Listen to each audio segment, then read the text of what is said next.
Hi, everyone. My name is Kenny McCubbins, and I'm a games growth consultant here at Google Play. One of the exciting new things that we've been working on over the past year is experimenting with how we can bring the voice of our users into our consultations. Our goal is to tie user context and sentiment with our analytical metrics to empower both our recommendations and our insights. As we've been doing this, one topic which keeps coming up is this topic of misleading advertising.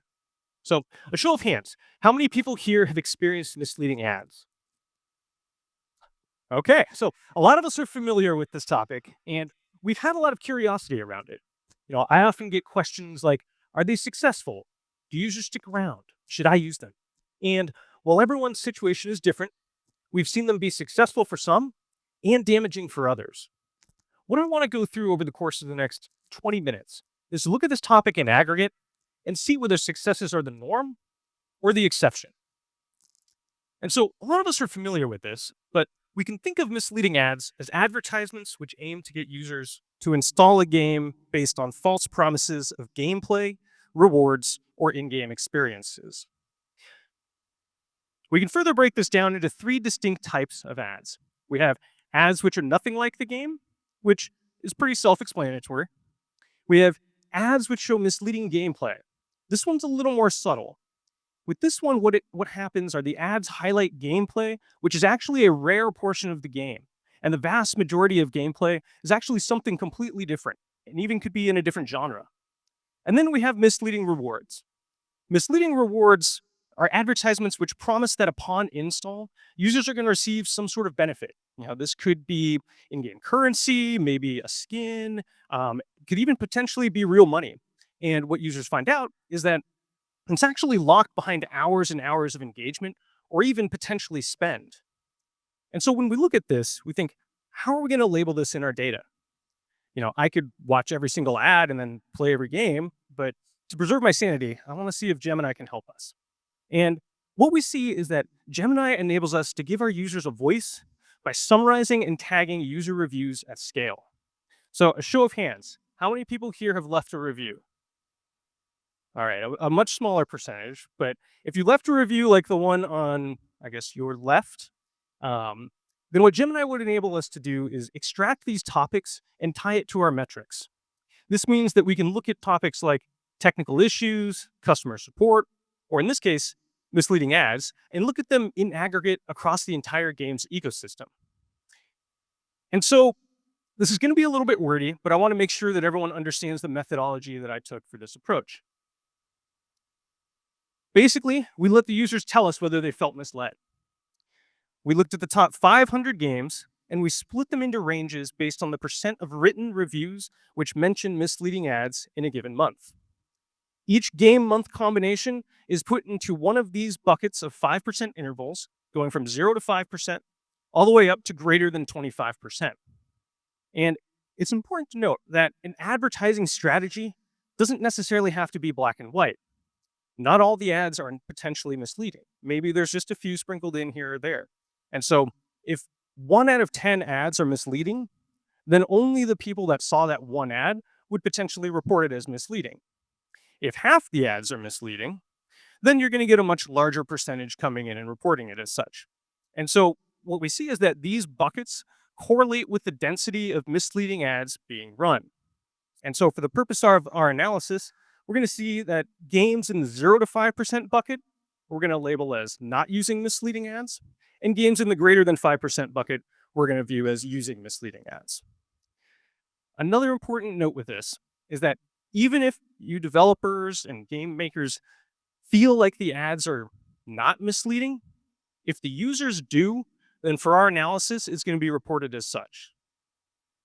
And so today, what we're going to cover are these 4 main topics. We have, is this a trend? How do they perform? How do they compare? And even if you don't use misleading ads and never plan to, what can we learn about that can help us grow our game? And so first, let's look at whether this is a trend or not. Here at Google, we're in a really unique situation in order to look at this topic both objectively and across the entire ecosystem. This allows us to see whether it's growing or not. And what we see is that user sentiment regarding misleading ads were present in 25% of the top 500 games over the past year. This is a 40% year over year increase when comparing Q2 of 24 versus Q2 of 23. And so users are reporting this uptick, and this could be whether advertising strategies are changing completely or we're just sprinkling a few in here and there. But why is it growing? Well, it could be because growing a game is harder than ever. We see it in the market and we see it in our consoles. As Kevin mentioned earlier, there are less hits coming out each year. Yet, despite the fact that there are less hits, there are 27% more games monetizing now than in 2021. More games monetizing makes it harder for games to differentiate. And as a result, we're also actually seeing that genres are getting over indexed by top titles. On average, 63% of a genre's revenue comes from the top 5 titles. Tack on that CPIs are getting even more expensive, and you have developers looking for ways to grow their games cheaper. In turn, some are going to misleading ads. And there's a reason for that. Now, this may not be universally true, but misleading ads can be viewed as having many strengths. Here are just a few examples of them. First, they're easy to A/B test new features because new features don't have to be built inside the game. So, what can happen is you can just swap out a lower performing ad for a higher performing ad and roll with that. Second, they fit very well with playables, which are growing in use, and enable users to play the game prior to installing. And lastly, they appeal to a broader base because the features don't necessarily have to be in the same genre as the game. What this means is that these ads can all be more general and they can help lower CPIs. And so, what we're seeing is that where differentiation is harder, developers are leaning in more. We have categories such as strategy, RPG, and match, which are seeing a greater than 70% increase over the past 2 years. And this is because in these genres, one, there are more games, and two, they're less top heavy. This crowding makes it more difficult for games to differentiate from each other. And if you have some top titles using misleading ads in the genre, then others are going to follow suit. Genres such as board game and trivia, we're seeing which are more top heavy and have less games, are actually leaning away. And so we've seen that this is a trend and that developers are leaning in. So some of you might be thinking, maybe I should give it a shot. Well, let's look into how well they perform. For performance, we're going to look at these 5 core metrics. We have impressions and installs, retention, the Play Store rating, monthly users, and monthly spend. For impressions and installs, we looked at games which moved from the 0 to 5% bucket to the greater than 5% bucket. By our definition, this means that they went from not using misleading ads to using misleading ads. What the charts show is the 1 month change post them moving to using misleading ads. And what we see is that there's minimal downside and high potential for upside. What I mean by that is that the medians went down by about 2%, but the upper quartile for impressions went up by 34%, and the upper quartile for installs went up by 18%. And so we look at this and we think, okay, this was pretty cheap to do, pretty easy. It has minimal downside and high potential for upside. Well, then what's the problem? Well, let's look into how well they perform in the long term, starting with retention. For retention, we looked at multiple buckets, each of 5% intervals, starting from 5 to 10%, growing all the way to greater than 25%. And what we're doing in the chart is we're comparing these with the percent difference to games which don't use misleading ads. And what you can see is that games in the 15 to 20% bucket have 16% lower day 2 retention than games that don't use misleading ads. You can also see that this is worse across the board by about 12%, but it's similar across the ranges. However, by the time you reach day 28, each increase in bucket sees an increasing massive decline. Users may install, play for a little bit, but once they see that the game is not like the ads, they end up leaving. And so games in the 10 to 15% bucket have 27% lower day 28 retention, and games in the greater than 25% bucket have half the day 28 retention of games which don't use misleading ads. We can also see that this starts to happen earlier since day 7 follows a similar pattern. What we're seeing is that users are leaving quicker. And if they're potentially leaving more angry, then what do we think that's going to do to the Play Store rating? Well, as expected, it doesn't help. Each increase in bucket sees a zero point 0.4 drop in rating amongst written reviews. And that's because 87% of reviews which mention misleading ads are 1-star ratings. You do get a few reviews coming in saying, oh, the game's nothing like the ads, but it's still fun. But the vast majority leave 1-star ratings. And an important note here is that it doesn't just hurt the game's reputation. It can also hurt the developer's reputation. On the right, or left for you, are some examples of what I'm talking about here. We have, I decided to no longer download the developer's games. The developer should be banned from the Google Store. And the last one, which just calls them liars and over again. These each highlight 3 issues that have long-term impact. First, it can potentially hurt future titles coming out from this developer. Second, it's going to impact your install conversion, because when a user lands on the Play Store page, they're going to see 3 reviews which have been voted as most helpful by users. If the game uses misleading ads, then most likely one of these reviews is going to mention that fact. This means that when users see it, it's going to impact their choice to make an installation. Third, this reputation can be hard to shake off. What I mean by that is it's going to take a while, even if the game stops using misleading ads, for new reviews to take its place. And so as a result, these reviews can be up there for months, even if the game is no longer using them. And so the reason why I highlight both rating and retention is because they're key factors in growing a game sustainably in the long term. And if we see that there's some long-term potential issues here, then how do we think it's going to compare to more traditional approaches? Before we jump into that specific comparison, I want to do another comparison to put this into context. Every game experiences 1-star reviews no matter what. And so what I want to do is look at the difference between 1-star reviews for people that mention misleading ads and people that don't mention misleading ads. And what we can see is that players who mention misleading ads are 2.5 times likely, or 2.5 times more likely to uninstall by day 2. So a higher percentage of these users are deleting the app. It's not just churning, they're leaving completely. These users are going to be harder to bring back, and they're going to be less likely to when they do. For those that do stay, what we see is that they're less likely to buy. And it isn't even particularly close. They're half as likely to buy as other 1-star raters. And when they do buy, they spend 56% less than other 1-star raters. This means that users who mention misleading ads have 22% the LTV of other 1-star raters. This means that you're going to need to acquire way more users through this funnel, and this doesn't even compare against users who leave 2, 3, 4, or 5 stars. And so if misleading ads are bringing in less valuable users, then how do we think it's going to compare to more traditional ad strategies? Well, what you can see is that in the short term, it performs slightly worse. What the chart shows is the percent difference between games which started a new ad strategy using misleading ads and games which started a new ad strategy not using misleading ads.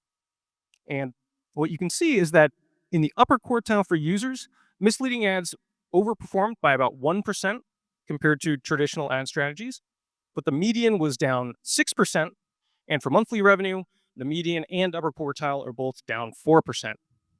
And so if we look at this and the price difference is massive between the two, then maybe this could be seen as a win. However, in the long run, they end up performing much worse. The negative factors of retention, Play Store rating, and LTV really start compounding the further out you go. And so by 3 months, monthly users are lagging behind 10% and monthly revenue 8%. And by 6 months, monthly users are lagging behind 13% and monthly revenue 17% compared to more traditional approaches. And so, to recap what we're seeing that misleading ads may have some short term benefit, mainly in impressions and installs, but they typically see declines across the rest of the metrics. For retention, it declines and scales with the percent of misleading ads being run. Play Store rating declines and persists. And monthly users and monthly spend lag behind more traditional approaches. And so, a common misconception with misleading ads is that you're going to be able to increase your game's revenue and grow your game because you're going to get users who don't normally would have played your game. Doesn't really seem to hold up. And so, what can we learn about this? Despite the fact that misleading ads see declines in the long run, we still see some benefits in the short term. Users are still downloading and installing. So, why is that? Well, looking back at this earlier slide, each of these reasons highlight either a gap in ads or a gap in gameplay. So, let's focus on that, starting with ads. With ads, misleading ads work because they differentiate the game. They just do so by leaning away from the game. And so, as you plan your ads, focus on what is unique about your title. Everyone's game is unique in one way or another. It could be the gameplay, it could be the story, the art, you name it. But what's important is if you want to acquire the right users, you need to highlight these differences and show them why. The second reason is to optimize and customize your ads. Now, I'm sure all of you are already optimizing your ads, testing to see where they're successful, but to reiterate, have so much focus on gameplay, so much focus on cinematics, maybe some art, and test and see where they're successful. For more general approaches, we have influencer ads and playables, which are great use cases there. However, one thing to focus on here is to have some customized ads. I don't know how many times I get ads for games that I've already churned from, but they typically never show me anything new. So why would I go and download that?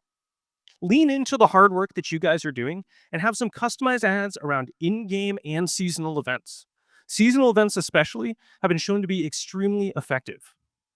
This will help you both bring back churned users as well as appeal to new users, because most likely this isn't the first ad of yours that they're seeing. But if what they're seeing is that the ads are evolving and changing over time, then they're going to see the investments that you guys are making, and that's going to be very attractive to new users. And lastly, be consistent. Consistency is important on the store page, and it is important as you plan your ads and you move to it.